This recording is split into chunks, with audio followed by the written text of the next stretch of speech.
নমস্কার বন্ধুরা, ঘরোয়া রেসিপি কিচেনে আপনাদের স্বাগত জানাই। আশা করি আপনারা সকলেই ভালো আছেন। আজকে কলমি শাকের রেসিপি নিয়ে আপনাদের সামনে হাজির হয়েছি। এই রেসিপিটি দারুণ খেতে লাগে গরম ভাতের সাথে। কলমি শাকটাকে আমি খুব ভালোভাবে বেছে নেব। বেছে তারপরে ধুয়ে তারপর আমি শাকটাকে একদম ঝিরিঝিরি করে কেটে নেব। কলমি শাক তৈরি করার জন্য এখানে আমি কলমি শাকটা একদম কুচি কুচি করে কেটে নিয়েছি। আর 1 কাপ মসুর ডাল আমি 2 ঘন্টা আগে ভিজিয়ে রেখেছিলাম। আর এখানে 2টো পেঁয়াজ কুচি করে নিয়েছি, 10-12টা রসুন একদম কুচি কুচি করে নিয়েছি, আর 7-8টা লঙ্কা কুচি আছে। আর ফোড়নের জন্য এখানে লাগছে একটু জিরে, একটু মৌরি আর 2টো শুকনো লঙ্কা। আর এখানে একটা ভাজা মশলা তৈরি হবে, তার জন্য আমি 1/2 চামচ জিরে, 1/2 চামচ ধনে, 1/2 চামচ মৌরি আর 1/2 চামচ রাঁধুনি নিয়েছি। এবার সবার প্রথমে গ্যাসে একটা কড়াই বসিয়ে দিয়েছি। কড়াইটা গরম হয়ে গেছে। আমি এই ভাজা মশলাটা সবার প্রথমে এই মশলাগুলো দিয়ে আমি এটা একটু ভেজে নেব, হালকা লাল লাল করে ভেজে নেব। তার দেখুন মশলাগুলো আমার রেডি হয়ে গেছে। এবার এটাকে আমি ঠান্ডা করে শিলে গুঁড়ো করে নেব।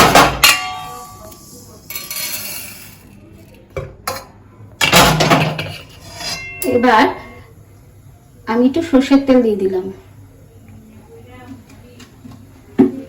তেলটা গরম হয়ে গেছে। এবার আমি 2টো শুকনো লঙ্কা আর এখানে মৌরি আর জিরে আছে, এটা ফোড়ন দিয়ে দিলাম। এবার ফোড়নটা থেকে একটা সুন্দর গন্ধ বেরোলে সবার প্রথমে আমি পেঁয়াজ কুচিগুলো দিয়ে দেবো।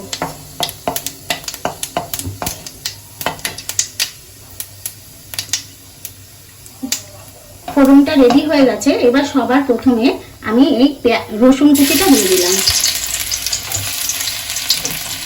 রসুন কুচিটা একটু নেড়ে নিয়ে তারপর আমি পেঁয়াজ কুচিটা দিয়ে দেবো। এবার আমি পেঁয়াজ কুচিগুলো দিয়ে দিচ্ছি।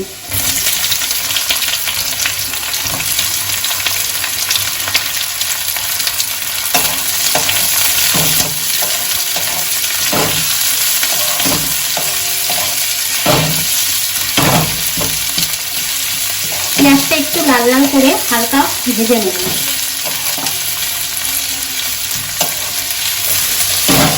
এবার পেঁয়াজটার মধ্যে আমি স্বাদের পরিমাণ অনুযায়ী লবণ দিয়ে দিলাম আর সামান্য পরিমাণ হলুদ গুঁড়ো দিয়ে দিলাম,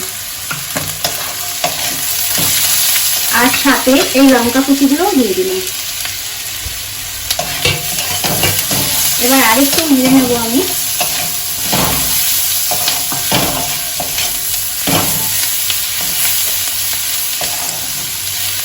পেঁয়াজটা আমার হালকা লাল লাল করে ভাজা হয়ে গেছে। এবার আমি এখানে ডালটা দিয়ে দিচ্ছি। ডালটা দিয়েও আমি একটুখানি সময় নেড়ে নেব, এর সাথে একটু ভাজা ভাজা করে নেব।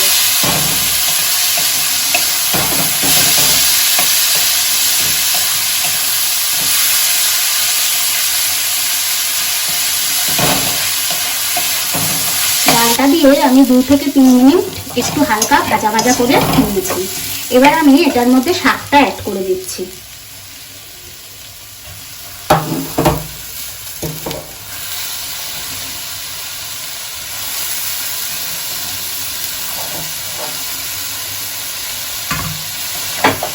এবার আমি শাকটা এর সাথে খুব ভালোভাবে মিশিয়ে নেব।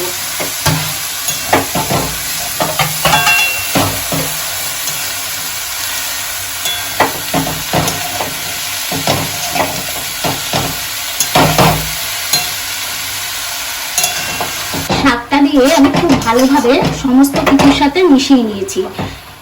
এরপর আমি এর মধ্যে সামান্য একটু জল দিয়ে দিচ্ছি, কারণ ডালটা একটু সেদ্ধ হতে হবে।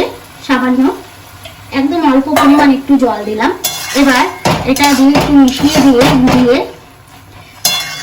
তারপর আমি মশলাটা এটা ঢাকা দিয়ে দিচ্ছি। আর ভাজা মশলাটাকে আমি শিলে গুঁড়ো করে নিচ্ছি। এটা ততক্ষণে সেদ্ধ হয়ে যাবে।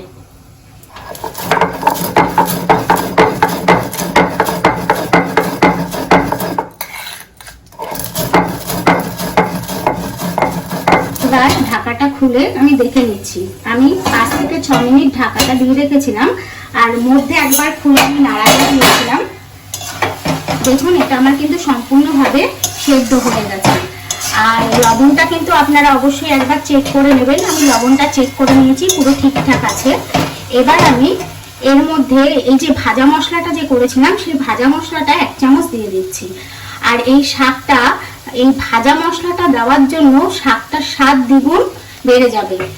আপনারা একবার বাড়িতে এইভাবে কলমি শাক রান্না করে খেয়ে দেখবেন, দারুণ লাগে খেতে। গরম ভাতের সাথে আর কিচ্ছু লাগবে না। আর যদি বন্ধুরা আপনাদের এই রেসিপিটি ভালো লেগে থাকে, তবে অবশ্যই আমাকে একটা কমেন্ট করে জানাবেন। তাদের জন্য এখানে আমি একটু মিষ্টি দিয়ে দিলাম। আর আপনারা চাইলে মিষ্টিটা দেবেন, না চাইলে দেবেন না। আর অবশ্যই আমাকে একটা লাইক করবেন।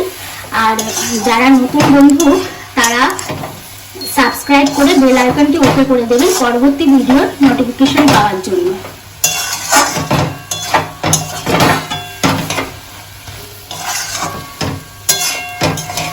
শাকটা আমার সম্পূর্ণভাবে রেডি হয়ে গেছে, দেখুন। এবার আমি এটাকে নামিয়ে নিচ্ছি একটা পাত্রের মধ্যে। গ্যাসটা বন্ধ করে দিলাম।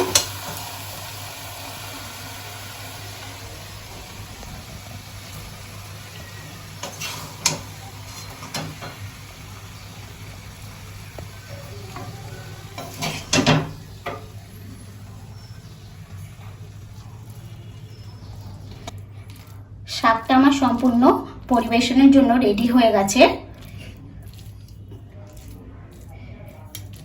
এবার আমি উপর থেকে গার্নিশের জন্য একটা শুকনো লঙ্কা দিয়ে দিলাম।